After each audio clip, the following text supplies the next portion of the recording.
काय ना म्हणू, मी तुमच्या पिढीत की बिनधास्तही नाहीये आणि आईबाबांच्या पिढीत की सतत समाज काय म्हणेल ह्याची काळजी करणारी नाही. मला एवढंच कळतं की आपल्या माणसांची काळजी आपण घ्यायला हवी आणि त्याचा पिढीशी काही संबंध नाहीये. आपल्या आईबाबांनी आपल्यावर जो विश्वास टाकला तो मोडायचा नाही. That's it.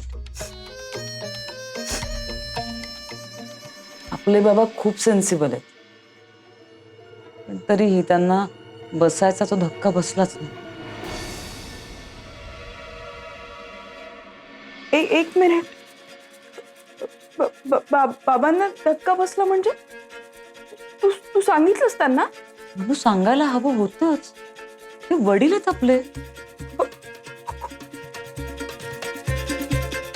आणि आई आई नाही, आईला नाही सांगितलंय मी, कारण एकतर ती आजारी आहे आणि तिला जेव्हा हे कळेल तेव्हा ती खूप त्रागा करणार आहे हेही मला कळतं.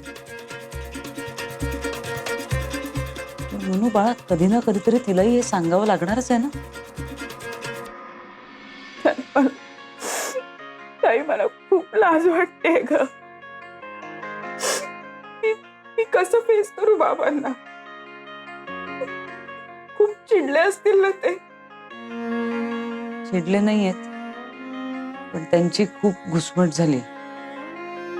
त्यांना तुझी खूप काळजी वाटते म्हणून. डोळ्यातलं पाणी लपवत होते त्या दिवशी. शी, काय केलंय मी हे? म्हणून एक काम करशील, फक्त एकदा बाबांच्या समोर येऊन उभी राहशील. ताई, नाही नाही, मी नाही जाऊ शकत बाबांसमोर. मला नाही जमणार. प्लीज प्लीज म्हणून नाही म्हणू नको. बाबांना गरज आहे त्याची. एकदा त्यांच्या समोर जा, त्यांच्याशी बोल, किंवा ते जे बोलतील ते ऐकून घे. पण त्यांना गरज आहे मोकळ होण्याची. त्यांची घुसमट होतीये ग खूप. त्यापेक्षा मी मल्हारसारखं घर सोडून निघून जाईन. आणि बाबांना जास्त त्रास देशील. असं काही वागू नकोस बाळा. बघ, बाबा तुझ्यावर राग धरून नाही राहू शकणार. तू एकदा त्यांना भेट. तुला प्रेमाने जवळ घेतील, त्यांना शांत वाटेल आणि तुलाही शांत वाटेल. चल. आता हो, आता आणखीन ताणू नकोस प्लीज. चल.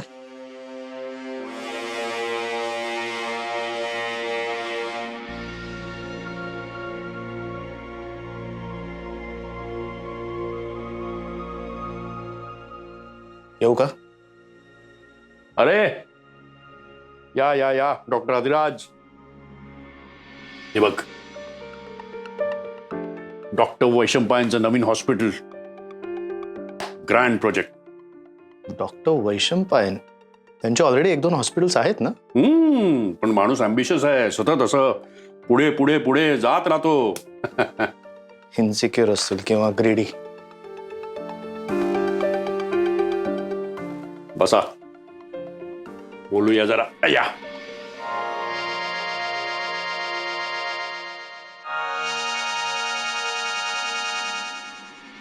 डॉक्टर अधिराज, 35 आली आता आपली. अजून कुठे काहीच नाही, म्हणजे त्याचं म्हणतोय मी. हा, म्हणजे स्पेशलिस्ट डॉक्टर झालात तुम्ही. एक छोटंसं क्लिनिकही काढलंय. 1-2 हॉस्पिटलला अटॅचडही आहात. या सगळ्यात वेळ कसा जातो कळतच नाही. तेच म्हणतोय मी, नुसताच वेळ जातोय. जरा इतर डॉक्टरांकडे बघा. मी पेशंट्सवरती उपचार करतो, स्पर्धा नाही. मी इतर डॉक्टरांकडे नाही बघत. बरोबर आहे, पण त्यातून तुला काही मिळत नाही रे, हेच सांगतोय मी. म्हणजे बघ ना, त्यातून म्हणावं तसा पैसा मिळत नाही तुला, ना तुला नाव मिळत. समाधान मिळतं. अधिराज, ज्यांना फारसं काही करता येत नाही ना, ती माणसं नेहमी म्हणत राहतात की आम्हाला समाधान मिळतं. बरं, आजच्या मीटिंगचा हा अजेंडा आहे का? माझ्या स्वभावातील दोष? हे नाही. काय अधिराज, हे बघ, मी तुला हे असं सतत सांगत राहणार आणि त्यामुळे तुला तुझी टार्गेट्स अचीव्ह करायला तुला बळ मिळेल. ओके, कळलं मला तुमचा मुद्दा. जाऊ मी आता? काय मी थकलोय, आराम करायला पाहिजे. आदिराज, हेच सांगतोय मी तुला. हे असं थकलोय वगैरे तुझ्या वयाच्या माणसाने बोलणं शोभत नाही रे. तू आता या वयात अहोरात्र काम करायला पाहिजेस. मी माणूस आहे बाबा, मशीन नाही. तेच सांगतोय मी. तू माणूस आहेस, कारण माणसांनाच अम्बिशन्स असतात, मशीनला नाही. कसं आहे आदिराज, की मानेवरती खडा ठेवून एखादी गोष्ट अचीव्ह करण्याच्या मागे लागण्याचा स्वभाव नाही तुझा. म्हणून सांगतो बाळा, माझं ऐक. माझं जर ऐकशील ना तर तुझ्या आयुष्याला एक व्यवस्थित दिशा मिळेल. नाहीतर कसं आहे की ते नाक्यावरती हॉटेलमध्ये वगैरे ती तरुण मुलं जमतात ना, संध्याकाळी खिशात दमडी नसते आणि जगाच्या राजकारणावरती गप्पा मारतात, तशी अवस्था होईल तुझी. धीराज, आणि तू अपग्रेड कर स्वतःला. तुझं सर्कल बदल. म्हणजे काय करू? लग्न कर. कोणाशी? डॉक्टर वैशंपायांच्या मुलीशी. काय? हो, मी बोललोय त्यांच्याशी. मी शब्द दिलाय त्यांना. तुम्ही बोललात? बाबा मी येतो. आदिराज, आदिराज, रे doctor Vaishampayan is a big shot. एवढी मोठी हॉस्पिटल्स आहेत त्यांची, पॅथॉलॉजी लॅबची चेन आहे. एकुलती एक मुलगी आहे, लंडन मध्ये फ्लॅट आहे.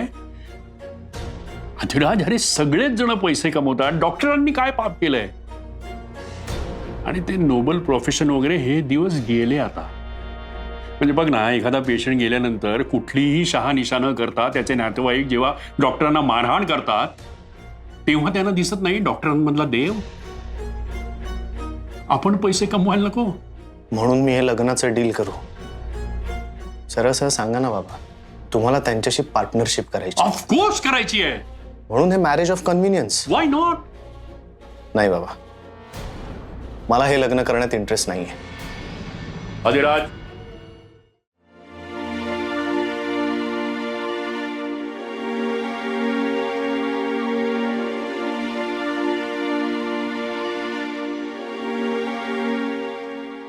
बाबा,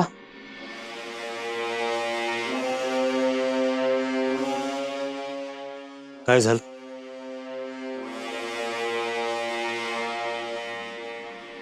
मनूला बोलायचंय तुमच्याशी.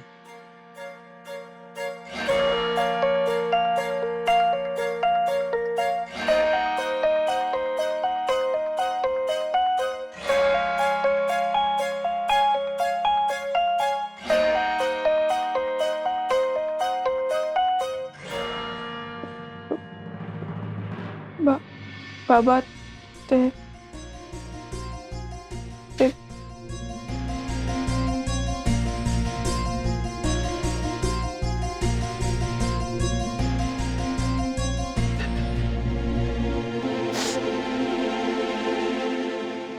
बाबा, नाही, तिला बोलू दे ना. बोलू दे, बोल ना, बोल. ऐकतोय मी. तिला माझ्याकडे बघून बोलता येणार नाही म्हणून मी थोडा तिकडे झालेलो आहे. बोलू दे ती.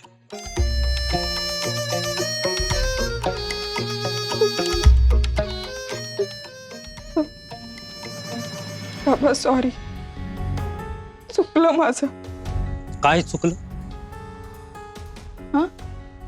नाही, हे जे काही झालं त्यात काय चुकलं?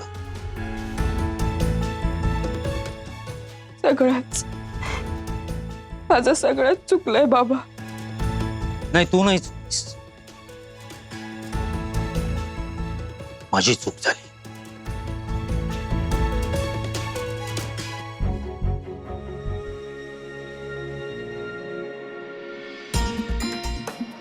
आमची मान खाली जाईल. असं काही करू नकोस प्लीज. मला असं वाटतंय घरच्यांना काय आहे ते खरं खरं सगळं सांगून टाकावं. माझ्या घरी सांगणंही फारसं सोपं नसणार आहे, पण त्याला आता काही इलाज आहे का?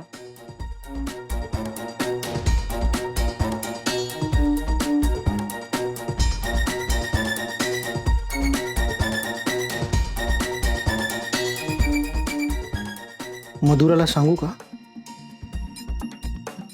नाही, नको.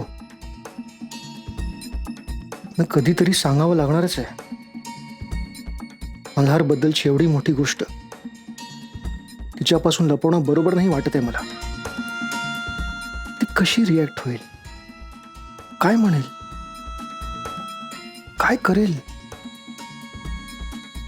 ऍक्सेप्ट करेल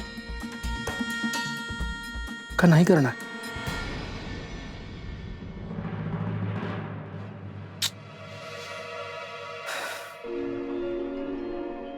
का आधीलाच सांगू तिच्याशी बोलायला?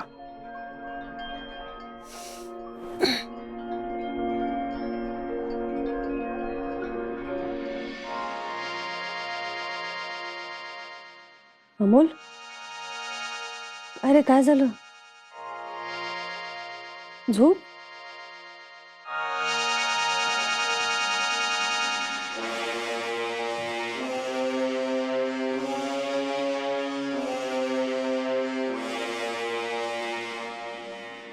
अमोल, काय रे?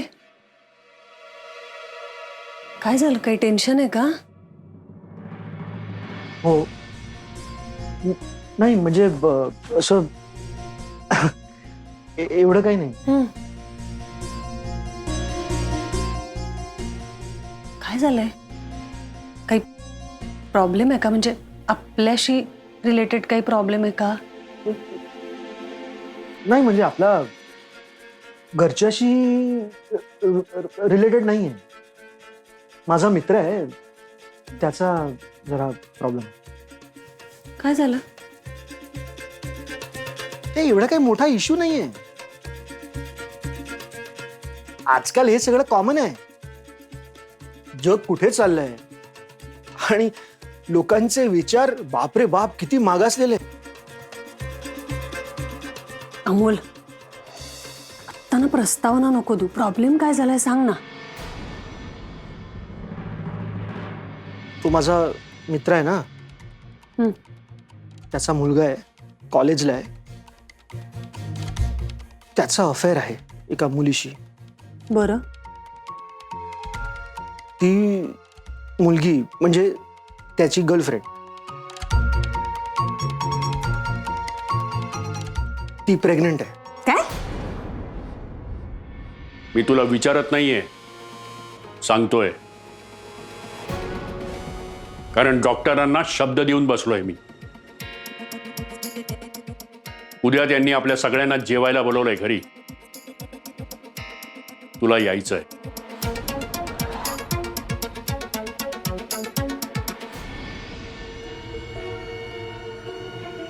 कॅन्सल करा ते. आणि यापुढे माझ्याबद्दल कोणाशी परस्पर बोलला नाही तर बरं होईल. काय तुम्ही त्यांना दिलेला शब्द मी पाळणार नाही, त्यामुळे उगाच तुमचा अपमान होईल. ऑलरेडी माझ्यामुळे तुम्हाला खूप मनस्ताप होतोय. अजून माझ्यामुळे तुमच्या रेप्युटेशनला धक्का लागायला नको. Good night.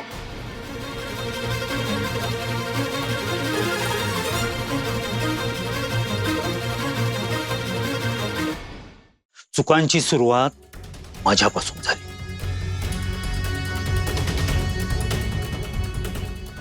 तुला स्वातंत्र्य दिलं, तुझ्यावर माझ्याकडून शक्य ते सगळे चांगले संस्कार केले. तुला आयुष्यात बरं वाईट ह्याची समज दिली. पण नाही, ते पुरेसं नव्हतं. मला वाटतं मला अजून काहीतरी करायला हवं. माझं चुकलंय. नाही बाबा, तुमचं काही नाही चुकलं. मी माझ्या स्वातंत्र्याचा गैरफायदा घेतला.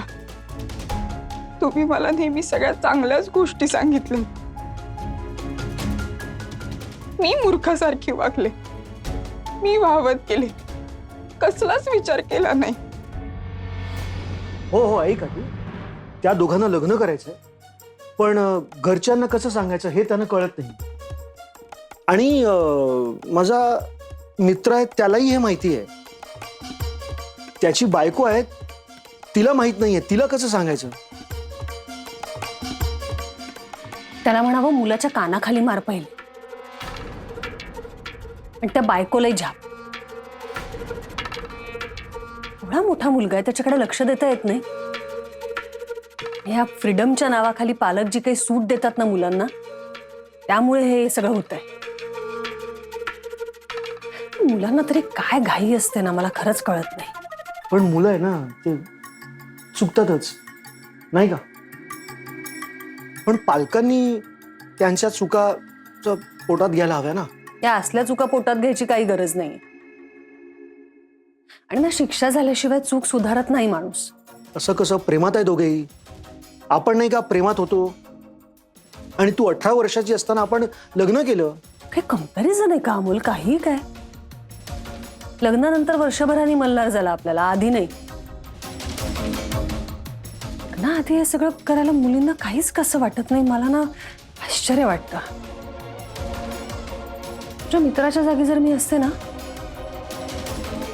मी नसतं एक्सेप्ट केलं तिला सून म्हणून. पण शिक्षा फक्त मुलीलाच का? छे छे, मी मुलालाही हाकलून दिला असता. बाबा, बाबा तुम्ही मला रागवा, मला ओरडा, मला मला मारा हवं तर, पण माझ्यापासून असं लांब राहू नका. मला खूप भीती वाटते. मी काय करू बाबा, प्लीज. ए मिरे, मी तुम्हाला तिघांना सगळ्या गोष्टी सारख्याच दिल्या. दोघे जागेवर आहे, एक बिथरली. असं कसं ग? तू नको विचार करूस फार आत्ता. तू झोप शांतपणे, तुझा मित्र बघेल काय करायचं ते. हो, ते जाऊ दे. थोडक्यात अवघड आहे. भयंकर आहे हे सगळं. देवा.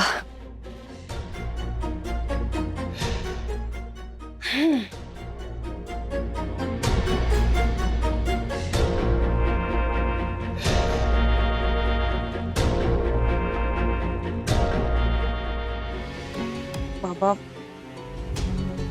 मला तुमचा राग कळतोय. नाही नाही, मी चिडलो नाहीये मिरे, मला वाईट वाटतंय.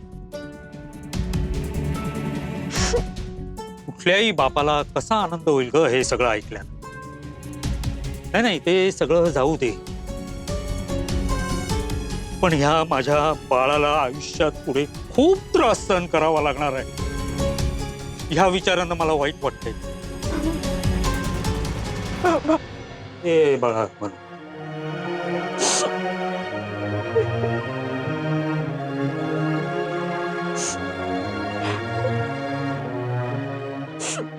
होय, हे बघ म्हणू, माझं बाळ आहेस तू. 25 वर्ष सांभाळलंय तुला. तुझ्या पोटात जे बाळ वाढतंय ना, त्याच्याबद्दल तुला जे काही वाटतंय ना, त्यापेक्षाही 25 पटीनं जास्त मला तुझ्याबद्दल वाटतंय ग बाळा. आणि म्हणून माझा जीव वर खाली होतो. हे बघ, तू तुझा मार्ग ठरव, त्याच्यावरून पुढे जा. मी आहे ना, मी आहे, तुझी आई आहे. हा, पण आई सुरुवातीला चिडेल, पण राहील की उभी तुझ्या मागे. आम्ही नसू ना, तेव्हाही ही तुझ्या मागे नक्की असेल.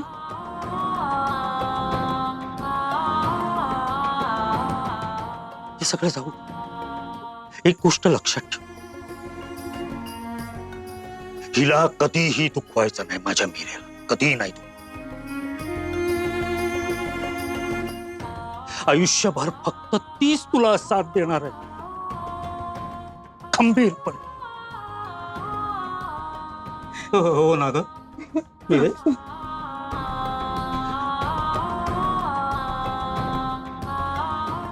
बाबा थँक्यू.